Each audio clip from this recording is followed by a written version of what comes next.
Hey guys, subscribe for daily content, and if you're shopping for gear, make sure you check out the description for the newest items at some of the very best online retailers. There's also links for some of the items that I personally recommend. Thanks! What's going on YouTube? Metal Complex here, and today I've got another interesting knife review / knife overview to share with you guys. This is the Yawn and GTC Cabot with the SLT spring-loaded flipper tab. I really like this. If you have never tried a knife with this flipper tab, it is phenomenal. It's really cool and definitely does create for a unique flipping experience beyond what you would typically expect with any flipper knife. Thank you so much to Crane's Cutlery for sending this in for me to take a look at. Thanks to my patrons for supporting me. And make sure that your notifications are turned on for the Metal Complex YouTube channel. This is available in a few different forms. This is a production knife. It is made by Riot. It is not a custom GTC, but those do, of course, exist. Custom knives, I believe, by both makers, but this is a collaboration and then made by Riot so that the price can come down to a place where more people are able to get their hands on it, of course. I have always been somebody who enjoys the GTC aesthetic. This is, I would say, a little less GTC than we typically see from them. But GTC knives are absolutely not, the aesthetic of GTC knives are definitely not for everybody. In fact, some people really dislike them, but that's just the, that's kind of the way that, that the maker likes to design them. It's a very unique aesthetic, so love them or hate them, GTC knives really do stand out. I think that this is a little bit more of a palatable aesthetic for more people. I think more people would lean towards this one than your typical. Like if you look up, for example, the Wii and GTC Solid, very polarizing design for sure. Anyways, thanks to Crane's Cutlery for sending this in. There's actually a bunch of different versions. I'm going to review this and then give you guys, the base price and give my thoughts based on the base price. But they do make versions of it all the way up to Damasteel and Zircotide that are very expensive. So you can use the links in the description to check those out if you want to. Did I forget to put my card out here? Maybe I did, maybe I didn't. Thanks to my patrons for supporting me. Make sure to follow me on Instagram, etc. Let's go ahead and measure this knife. It is not a big knife. It's not the same thing at all, but it very much reminds me of like the Hinderer half track, right? It's a little bit more tanky. It's a little bit larger. The overall length of the Cabot, at least that's how I'm going to say it, is 7 inches. The blade length is coming in at 3 inches and your cutting edge is about 2.85. Let's do some size comparisons. Any custom scales you can find in this section can be found down in the description under Original Goat and Others. Up against my Excalibur, full size and mini. You can see here it's a little bit shorter than the mini. Let's put it up against the Spyderco PM2 and the Spyderco Para 3.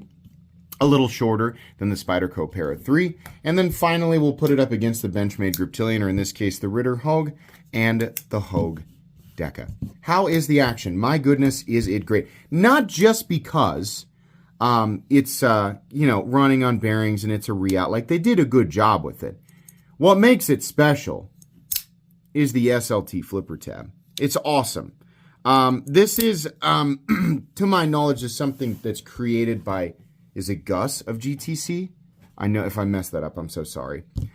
But it's, it's spring-loaded, but the flipper tab is independent of the rest of, the blade. And you pull down and then release it, which is, it's just infinitely satisfying. It makes it to where, like, you don't have a big flipper tab jutting out of the side of it, but something about pulling back and then being able to push, it's almost like you're preloading and then preloading again.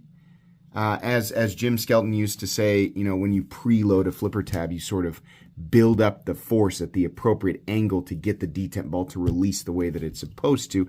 Companies have figured out how to really optimize this over time, but it's the same thing that's happening, but you're pulling back on this flipper tab and then adjusting and then releasing, and for some reason, this combination results in a very satisfying deployment. It's really cool, and it's also very dependable. I like it a lot. This is a titanium liner lock. It does have, we can just barely see it, those two little screws there, and you can see the back of it here. But what is actually engaging with the lock face is a steel lock bar insert. Moving it over, you can see that the blade drops freely, and it is very smooth. The actual bearings, almost no feeling whatsoever. It's really nice. This is the only way to deploy it, but it is awesome. It's not annoying or painful on the finger. It's very reliable. I love the action. I think it's just really great. Let's go ahead and do carry profile thickness up against the Spyderco Para 3. You can see here it's kind of a chunky monkey. It's a little thicker than the Spyderco Para 3. Length and height up against the PM2 and Para 3. This guy's actually, despite being a little bit thicker than the Para 3, it's actually pretty easy to pocket. It's not something that's super duper awkward or anything like that. I mean, outside of the tightness of the pocket clip, but we're going to talk about that. The actual amount of space it takes up in your pocket, it does not, the end result is not something that feels cumbersome. Let's go ahead and weigh it. So what are we looking at for materials? We are looking at crystal, titanium, and carbon fiber. There's a few different variations of this, but crystal tie and carbon fiber, and then actually S90V, which is really, really cool. I'm glad we're not doing yet another M390 knife, so I'm happy with that. And then you have titanium internals, etc. Titanium pocket clip. There's no backspace. Well, it is an integrated backspacer, but it comes together in this sort of, it almost looks like a Jaws from James Bond, like it looks like his teeth, which is kind of neat and on theme with the unique aesthetic of GTC. 4.1 ounces, a little heavier than I would have guessed, but not really heavy by most standards. It's just a little heavier than what you would expect from a 7-inch knife, right? But it does, it does look like a little rhinoceros. I kind of like that. Let's go ahead and do a hardware check. I'll get out my tools as per usual. My tools are very inexpensive and very recommendable. You can find them right down in the section of my description that talks about the tools I use on this channel. So these two screws for the scales are T8, and then I believe you'll have some screws underneath there. This is a like a little flathead, but I'm going to tell you, like, on one hand, it's like, just make them all T8 because then it's convenient. On the other hand, I do appreciate it when custom knife makers and designers will integrate what looks like a proprietary piece of hardware, right? It looks like something dressy, but accessing it is as simple as using a flathead, right? It is far easier to look at than something that's actually using a flathead as the pivot. Ender knife, sorry, it's a weird cough. Like that kind of looks, like somebody slapped it together in their backyard. This is the same type of deal, but it looks a lot fancier. I kind of appreciate that. It would have been more convenient to just make it T8, but it also would have made it less unique. So I kind of have to give it to GT. I imagine that's a GTC thing. I don't know. Maybe it's a Yawn thing. But it's kind of neat, right? And it's a common tool, so not that big of a deal. Actually, the entire thing will be pretty easy to take apart as long as you have the right tools for the job. You should be good to go. I mean, well, let's look at this, and I'll let you know exactly what I would call it. Yeah, I'd still call it a liner lock, right? You could call it a small frame lock with, like, scales. I'd still call it a liner lock. Real easy to take apart. By the way, the sound when it deploys, man, that's cool. It's because that flipper tab is, once you release it, the blade is deploying, but there's also an additional ting from the flipper tab snapping back into its original position, which, let's see where that thing goes. It disappears right here. So in the open position, the flipper tab does not protrude from the knife, like when the blade is actually out. So you pull the flipper tab down, and that flipper tab disappears because it's folding back into its original position. With the tension of that spring puts it back, which is neat. So not only is it satisfying, but it also serves an additional ergonomic purpose, and by that I mean getting out of the way so that you can actually utilize this knife in this position comfortably versus having some flipper tab jutting out of the front of it. So I think that's really cool. We did the hardware. We need to measure the blade stock thickness. That's a little bit thick. I don't know, 150 maybe, 140. Yeah, 155 thousandths on the thicker side.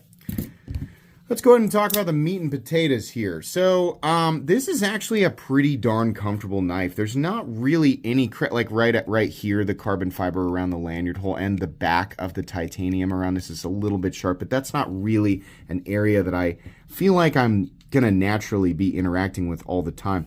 Ergonomically, in the standard grip, this is a 3-finger knife, which I don't love. Choked up, which is the only way that I would hammer grip it. It is a 4-finger knife. Excuse me. The jimping back here is actually pretty cool. It's like a crosshatch pattern, and it does provide a little bit. Yeah, the traction is pretty good on it, right? It's not the most perfectly ergonomic thing, but it's also, excuse me, oh my goodness, it's also substantially more ergonomic. I had, here's what happened.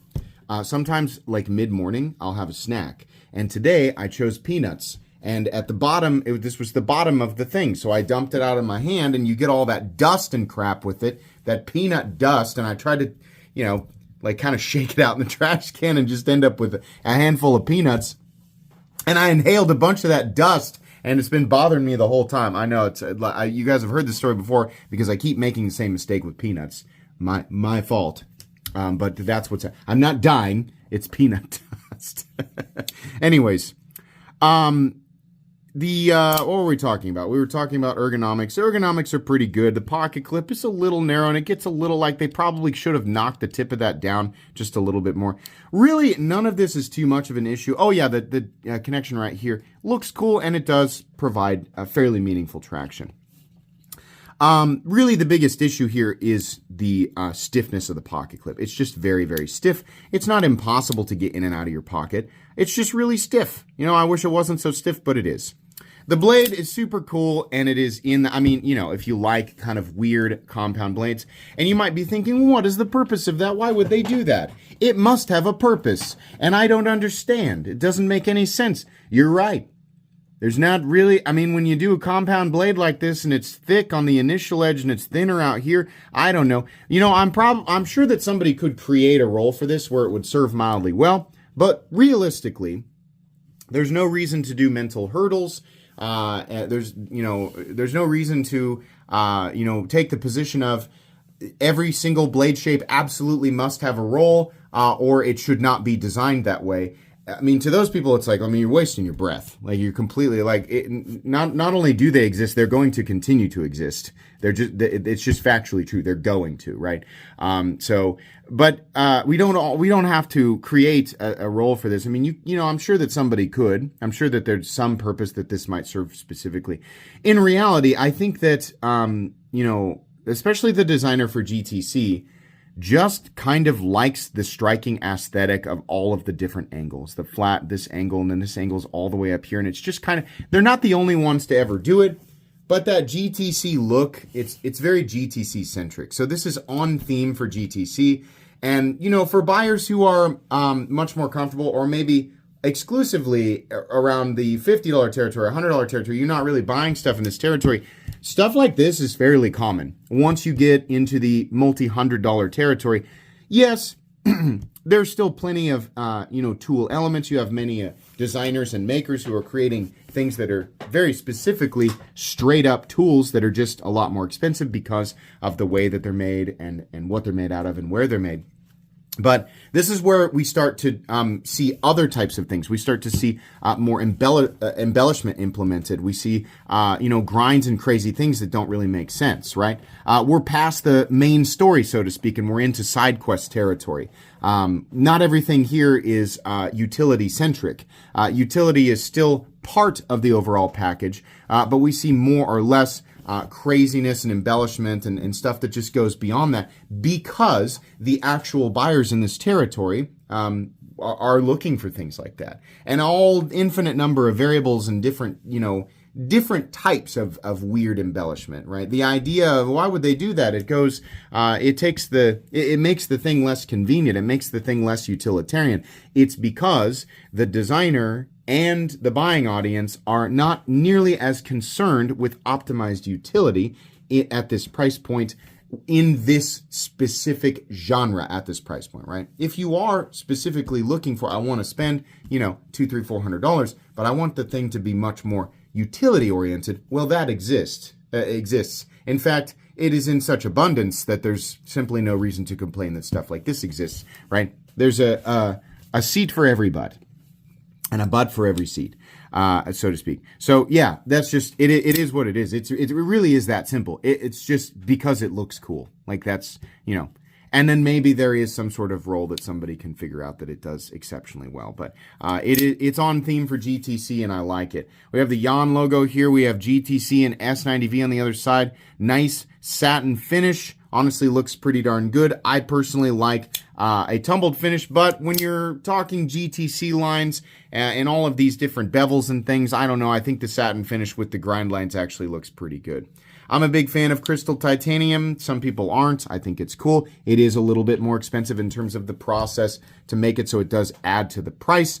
What does it add in terms of utility? Technically, I think in some way it makes the titanium stronger, but not in a way that would translate to pocket knife use. So, it's one of those things.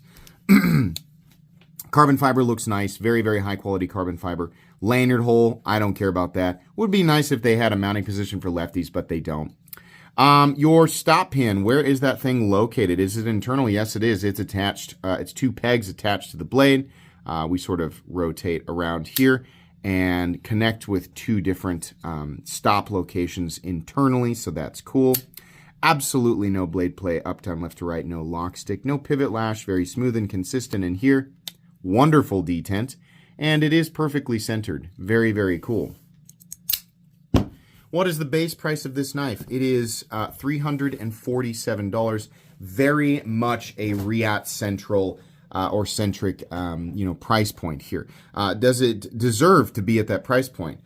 Well, we are using a blade material that's nice. It's nice to see. S90V is definitely a fairly expensive blade material. Yes, you can find it on knives that only cost $200, but if you're going to point that out, you should be painfully aware that the knives that you are comparing are nowhere near as complex as this and don't have the same, costs associated with creating it. Yes, even if you just don't like that, that doesn't erase, even if you just don't like the way that the blade looks, it doesn't erase the fact that a blade like this is going to be more expensive to create than a simple drop point blade. So S90V, the wild compound grind, that's going to add costs here. The crystallized titanium for sure. They've got some, some carbon fiber scales. That's cool. We do have, of course, the SLT flipper tab and the really cool machining here on the backspacer. And you do have a titanium lock bar, at least the way that I can see it. I don't know what other purpose there would be for those 2 little screws right there that you can see. We do have a steel lock bar insert in a titanium lock bar. So really, they are doing a lot of the things that I look for when we cross that $300 line. Somehow, it does still feel